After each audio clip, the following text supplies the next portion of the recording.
예, 안녕하세요. 저 환경보건국장 조현수입니다. 여기 막상 나오게 되니까 더 떨리네요. 제가 2001년도에 그 환경부에 처음 발령을 받았을 때 그때 장관님께서 장관님이 김명자 장관님이셨고 그리고 유경 장관님이 그때 환경정책국장이셨습니다. 그리고 제가 초임 과장 때 우리 유영숙 장관님 모시고 또 일을 했었고 또 우리 그 안차관님도 같이 일을 했었습니다.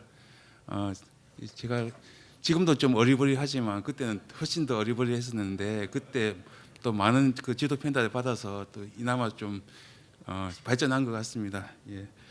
그 기라성 같은 선배님 앞에서 또 어줍잖게 강의를 또 하려고 하니까 참 그런데요. 그 많이 좀 양해 부탁드리겠습니다.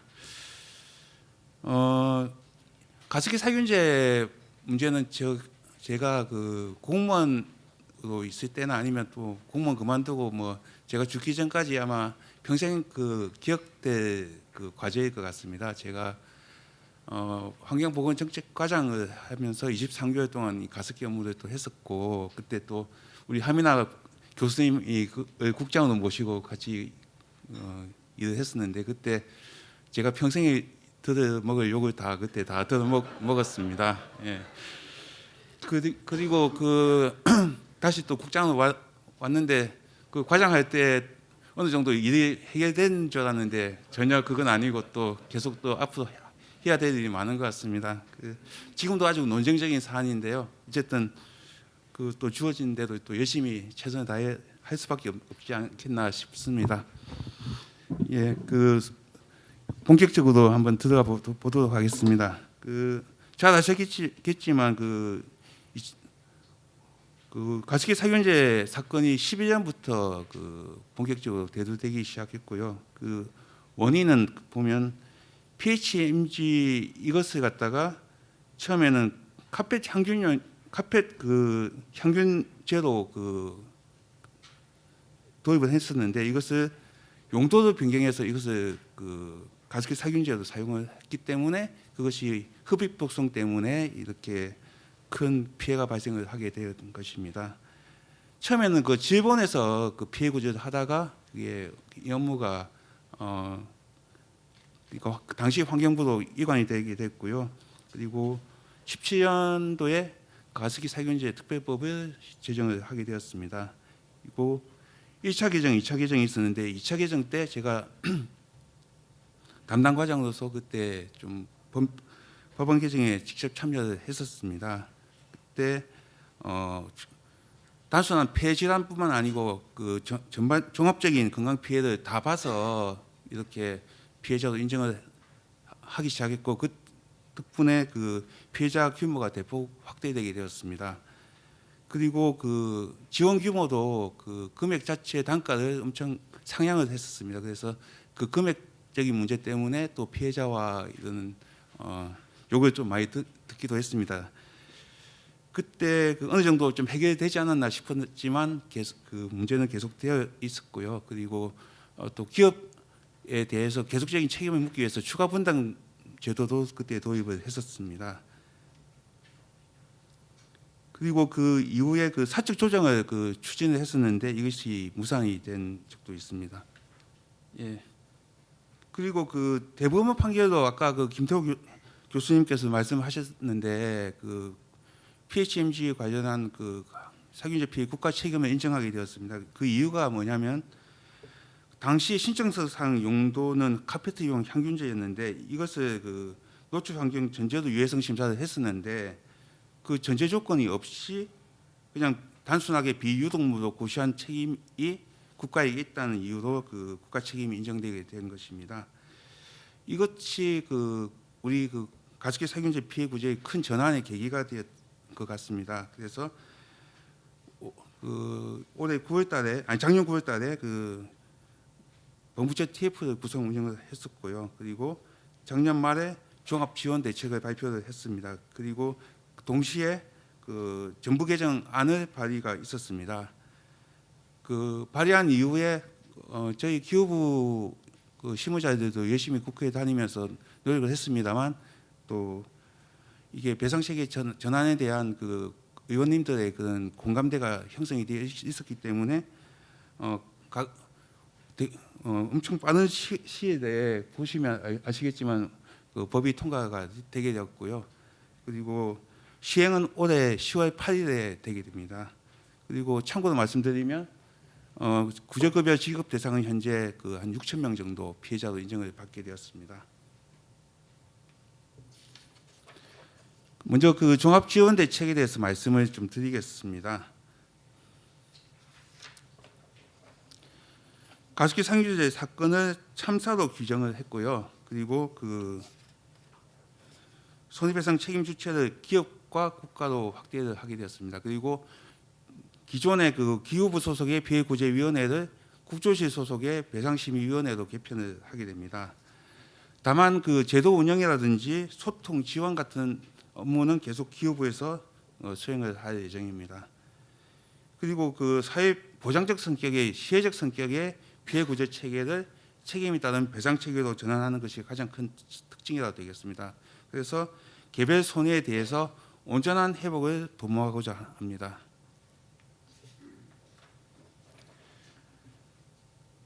그리고 배상에 대한 금전적 지원 외에도 그 각종 생활 영역에서 본부처 지원을 하고자 합니다.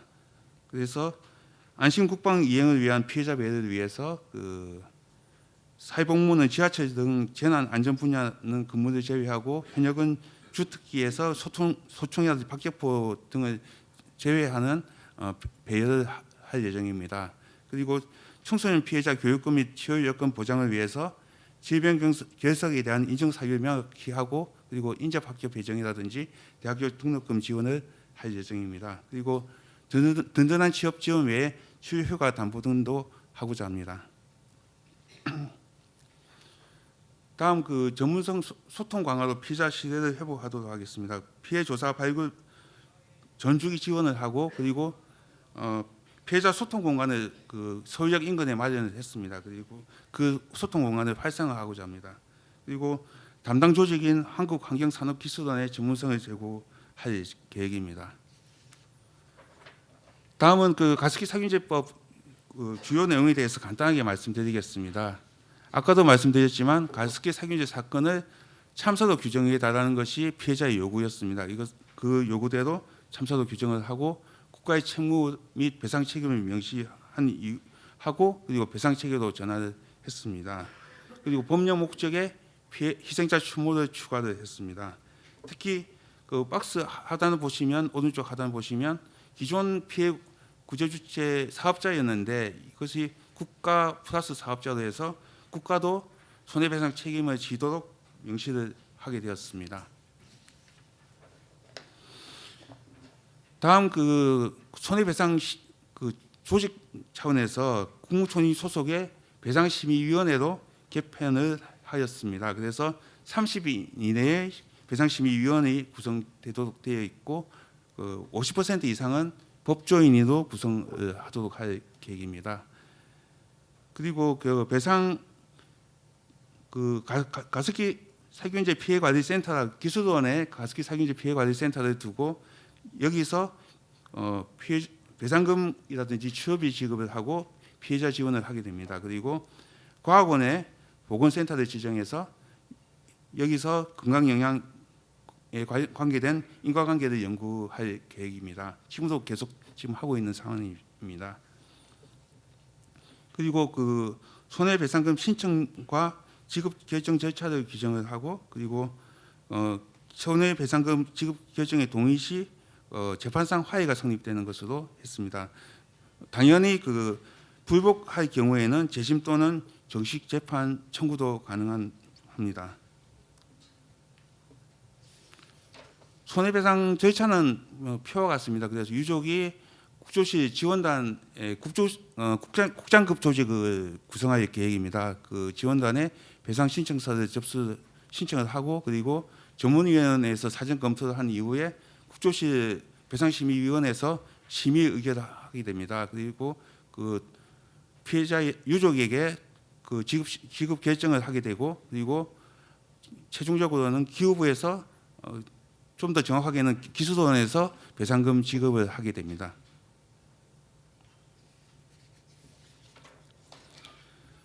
배상금 수역 방식에 대해서 말씀드리면 그 피해자를 보다 두텁게 지원하기 위해서 피해자에게 배상금 수령 방식의 선택권을 부여를 했습니다. 그래서 배상금을 전부 다 일시에 수령하거나 아니면 취업비 부분은 별도로 제외하고 그리고 계속적으로 그 평생 동안 취업비를 지원받을 수 있는 선택권을 부여를 했습니다. 그리고 1년에 1회 이상 건강 모니터링을 하도록 했습니다.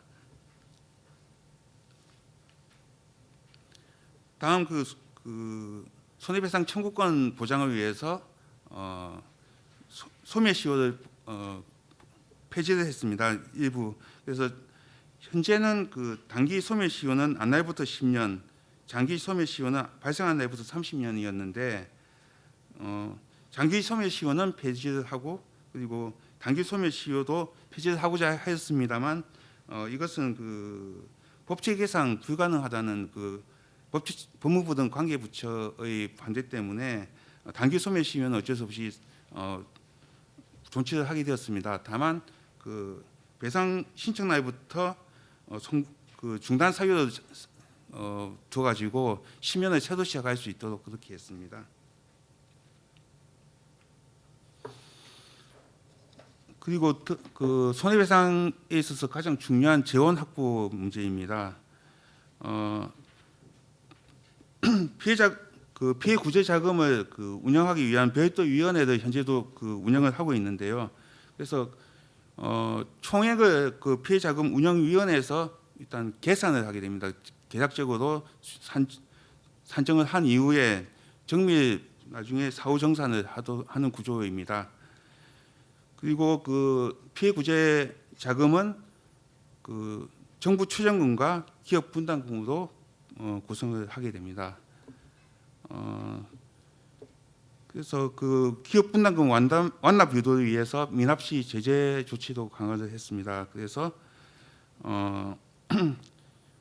우선 징수권을 징수할 수 있도록 하고 그리고 합병 분할 시 납부 의무를 승계하거나 아니면 분담금 납부 의무 승계자의 사업장 국외 이전 이것은 옥시 때문에 좀 둔 조항인데 기후부 장관에게 사전 신고 의무를 두도록 했고 분담금 미납 기업에 대해서는 공표제도도 신설을 했습니다.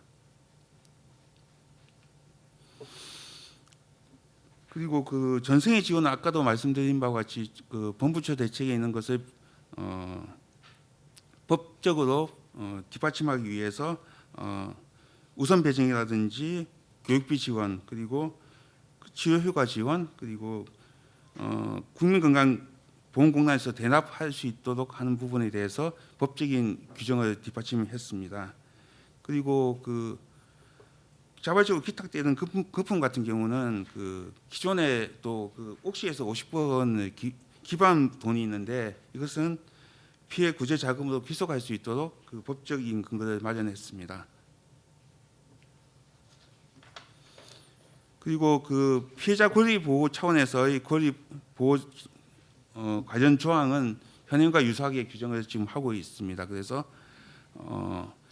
정보 청구권이라든지 자유제출 명령이라든지 이행강제금 관련 조항은 계속 존치를 하고 그리고 손해배상액에 대해서는 국세, 지방세, 공과금을 미부과하는 것으로 되어 있습니다.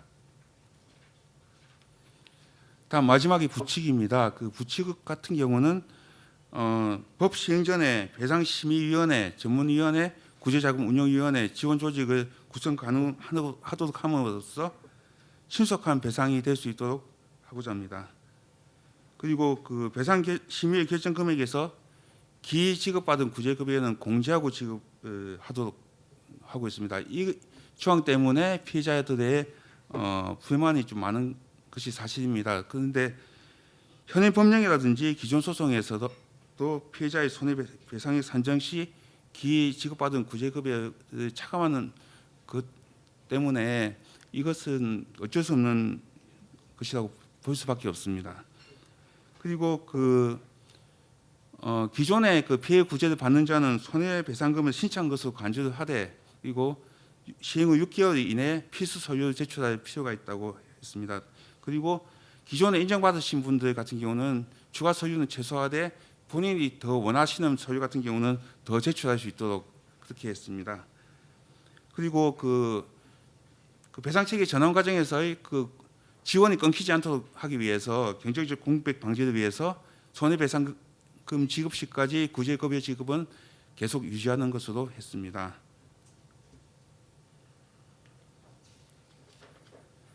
다음 저희가 그간 간담회 등을 통해서 요구 사항이 많이 들어왔었습니다. 피해자라든지 각종 단체에서. 그런데 여기에 대해서도 또 답변을 좀 드리도록 하겠습니다.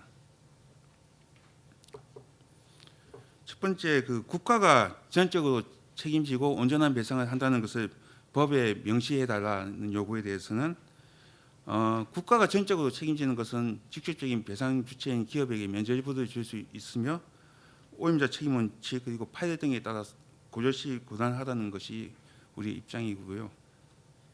그리고 피해 인정 범위가 계속 너무 협소한 거 아니냐 이런 계속 주장이 있었습니다. 여기에 대해서는 아까도 말씀드렸지만 저희 2차 개정 과정에서 단순한 폐 질환에 국한되지 않고 전신 질환까지 종합적으로 인정할 수 있도록 법을 개정을 했었고 계속 인과관계 연구를 통해서 인정 질환을 확대해 오고 있습니다. 앞으로도 계속 그렇게 확대할 계획입니다. 현재까지는 한 10개 질환을 인정을 지금 하고 있는 상황에 있습니다.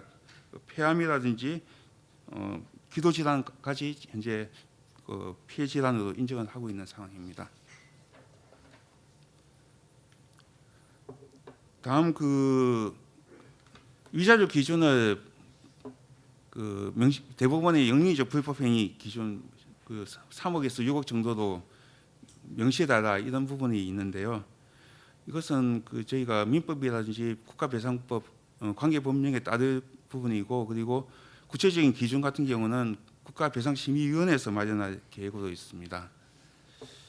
그리고 피해자단체 연합회가 배상 기준에 협상할 수 있는 권한을 보장해달라는 요구가 있었는데 이것도 마찬가지로 손해배상 기준은 심의위원회가 마련할 계획이고 다만 초안이 마련되면 이것을 공개함으로써 피해자의 의견을 충분히 수렴할 계획으로 있습니다. 그리고 법 시행 후 짧은 신청 기간 6개월이 너무 짧지 않냐 이런 문제 제기가 있었는데 사실 가습기 살균제 사건이 있은 이후에 한 10수년 동안 계속 끊지 않고 신청을 받아왔었고 그리고 기존 피해 인정자 같은 경우는 자동으로 배상 심의를 신청한 것으로 간주를 하게 됩니다. 그리고 신규 질환 그러니까 인정받지 못한 신규 질환자 같은 경우는 추가적으로 저희가 만약에 인정될 경우에 인과관계 인정될 경우에는 추가 배상 심의가 가능하도록 했고 그리고 국외 거주 등 특별한 사유로 신청이 곤란한 경우에도 추가적으로 또 신청을 할 수 있도록 그렇게 해서 함으로써 신청을 못함으로 인한 피해는 최소한으로 할 계획입니다. 그리고 피해자 배상금 수령을 동의하면 재판상 하에도 간주하는 것이 재판 청구권을 본질적으로 제한하는 것이 아니냐 이런 부분에 대해서는 유사입법에서도 재판 청구권을 침해하지 않는다고 현재 결정이 있었고요. 그리고 만약에 동의하지 않을 경우에는 별도 당연히 손해배상 청구 재판 청구가 가능하도록 했습니다. 그리고 소멸시효도 아까 말씀드린 바와 같이 더 폐지함으로써 보다 손해배상 청구를 용이하도록 한 점도 있습니다. 다음 피해자가 건강 모니터링에 불참할 경우에 계속 취업이 지원을 중단하는 것은 생존권과 건강권을 침해하는 것이 아니냐는 부분에 대해서는 피해자의 전생의 관찰 및 조기 처리를 위해서 건강 모니터링은 반드시 필요한 부분이다는 말씀을 좀 드리고 싶고요. 그리고 배상금 재원에 대해서 국가 기업 분담금 부과 시 면제 감액 규정 같은 경우는 쉽게 말해서 기업에게 면제부를 주는 것이 아니냐는 불만이 있는데 이것은 그 특별법상의 그러니까 납부 의무들에 대한 조항이지 일반적인 민형사상 책임 면제는 아니라는 말씀을 드리고 싶고, 그리고 기존 소기업에 대한 면제라든지 이런 부분은 기존 현행 법령에서도 다 있었던 사안입니다. 그리고 마지막으로 그 분담금 총액은 변동이 없어서 개별 기업에 따른 분담률 차이만 있을 뿐이지 그래서 국민에게 비용을 증가하는 것은 아니라는 측면을 말씀드리고 싶습니다. 예, 향후 계획 말씀드리겠습니다. 일단 그 하위 법령을 지금 현재 마련을 하고 있습니다. 초안을 마련하고 있고 다음 달에 그러니까 5월 달 정도에 입법 예고가 가능하지 않을까 지금 목표를 하고 지금 추진하고 있고요.